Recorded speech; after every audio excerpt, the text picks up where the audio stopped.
मुजफ्फरनगर में हिंसा का तूफान खामोश हो चुका है। इस तूफान के गुजरने के बाद भी लोग अभी इससे बाहर नहीं निकल पाए हैं।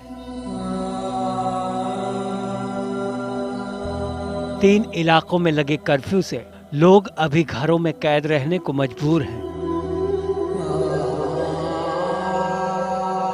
इन परिवारों के तमाम दुख हैं, दर्द हैं, जिन्हें जानने और सुनने वाला कोई नहीं है।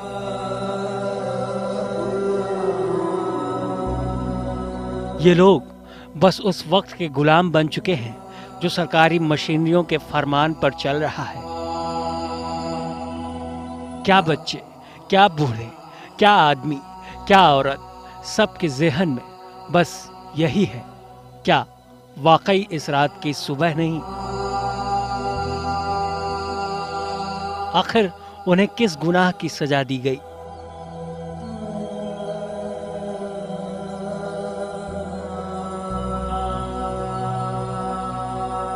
ऐसे ही एक परिवार का दर्द जानने पहुंचा श्री न्यूज़, जहां हमें बच्चे मिले, महिलाएं मिली और मिले बुजुर्ग। सबके अपने अपने अफसाने हैं। सबसे बड़ी मुश्किल उन बच्चों के सामने है जिनके स्कूलों की छुट्टियां कर दी गई हैं।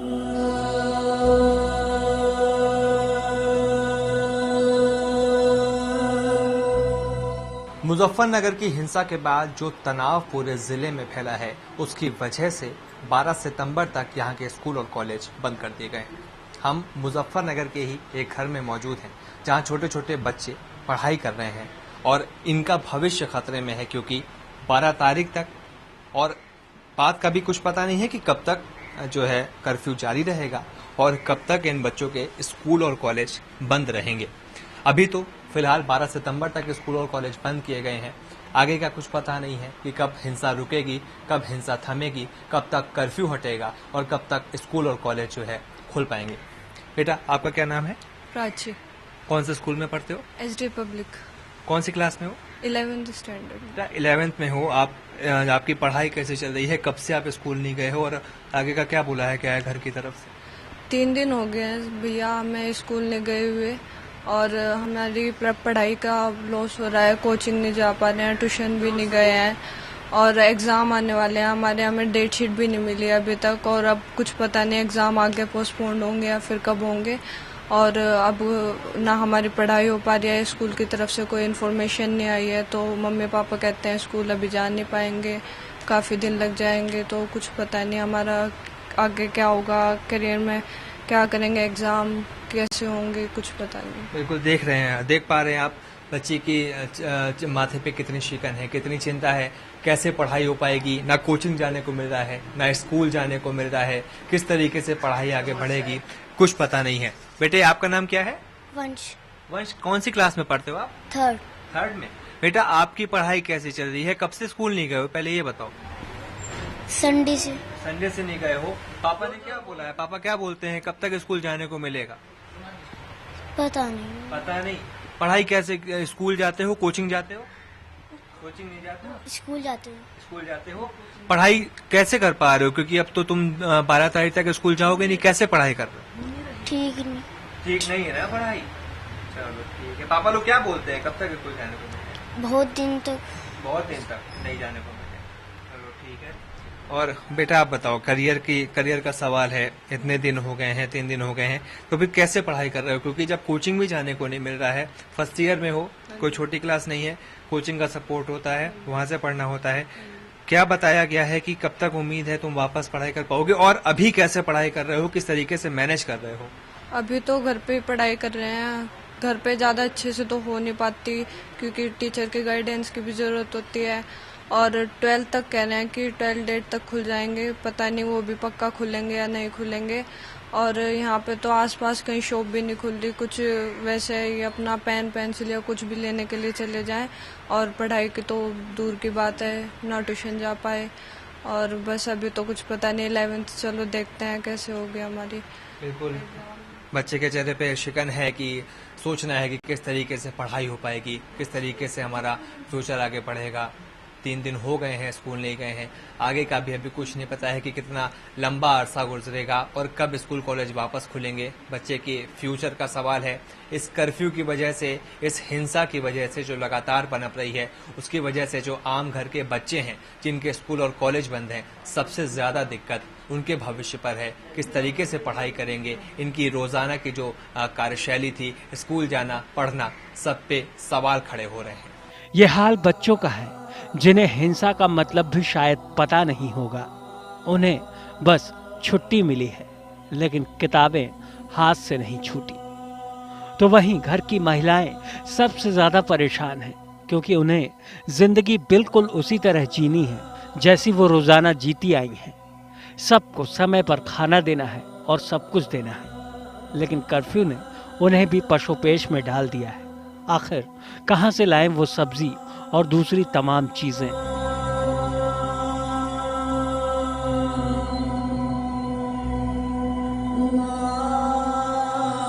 मुजफ्फरनगर में जो हिंसा हुई है उसके बाद यहाँ के घरों का क्या माहौल है, ये जानने के लिए हम मुजफ्फरनगर के ही एक घर में मौजूद हैं।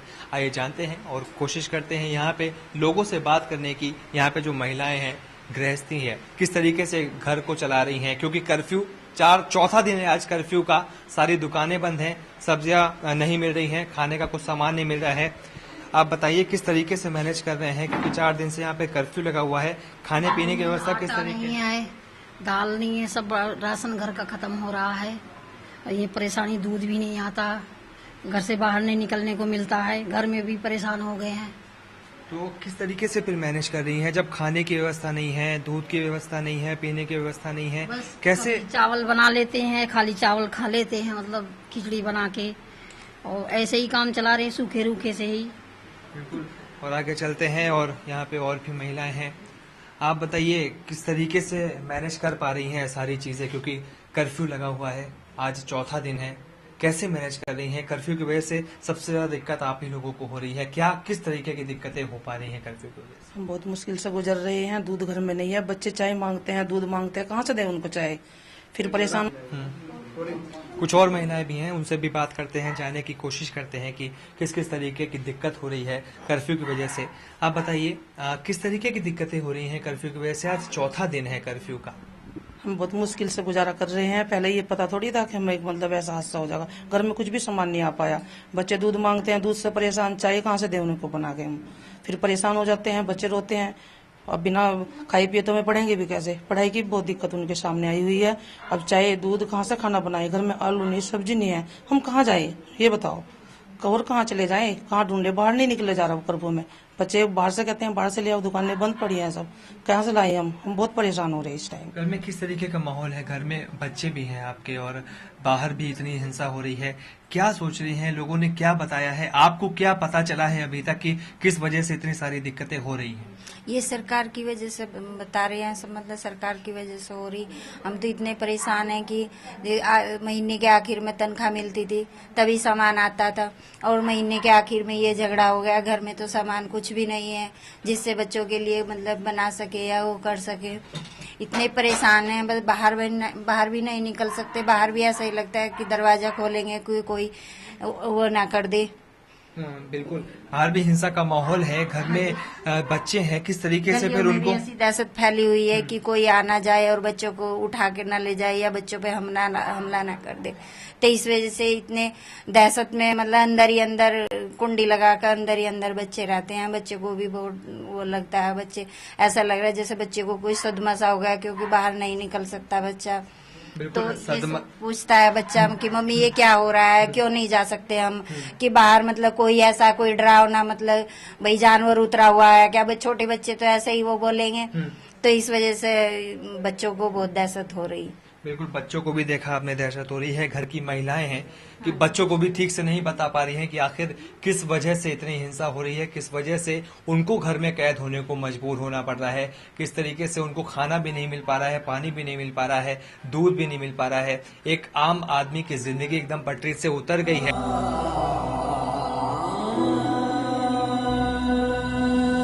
वही लोग भी हैरान हैं। उनकी बेबसी शब्दों से ज्यादा चेहरे पर नजर आती है। जो हुआ उसको शब्दों से नहीं, अर्थों से समझने की जरूरत है। ऊपर से मामले में हो रही सियासत कोड़ में खाज का काम कर रही है। कर्फ्यू की वजह से सबसे बड़ी दिक्कत तो है कि घरों में खाने की और दूध की ये बहुत समस्या है। छोटे छोटे बच्चे हैं जो केवल दूध पे ही आश्रित होते हैं, उनका पीने के लिए दूध नहीं मिल पा रहा और खाने का सामान जैसे सब्जी वगैरह उपलब्ध नहीं। प्रशासन ने भी कोई व्यवस्था इसकी उपलब्धता की अभी सुनिश्चित नहीं की और न ही कहीं किसी चीज को बंटवाया गया, ना कोई दुकान खुली बाजार में जो वहां से खरीद सके। बिल्कुल ठप होकर आएगी जिंदगी, कोई जिंदगी में कोई कुछ बात फिलहाल रही ही नहीं। लोकल इन्फॉर्मेशन तो सही बात तो बिल्कुल है कि प्रशासन की कमी की वजह से इतने लोगों को परेशानी हो रही और इतने लोग जो है प्रशासन की वजह से ही मारे गए और घायल हैं। 27 तारीख के में वहाँ कव्वाल गांव में एक घटना घटी, उसमें अगर प्रशासन निष्पक्ष रूप से तुरंत कार्रवाई करता तो ये आम घटना बन जाती, जो कि आज एक पूरे दुनिया में चर्चित विषय बन गया और दुनिया को इतनी यहाँ लोगों को इतनी परेशानी होगी कि सब खाने पीने को तरस रहे हैं और सब कोई अपने काम पर नहीं जा पा रहा। जो मजदूर हैं, जो रोजाना कमाने खाने वाले, उन्हें भूखों मरने की नौबत उनकी आ गई। सरकार की तरफ से कोई उन्हें सहायता मुहैया नहीं कराई जा रही और सब बिल्कुल ठप हो गया।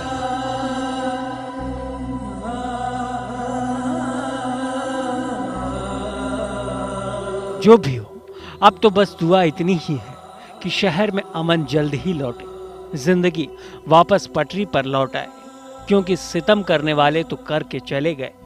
तमाम उम्र इसे झेलेगा ये शहर, शहर के लोग, वो जिंदगियां जिनका गुनाह सिर्फ इतना है कि वो इंसान है।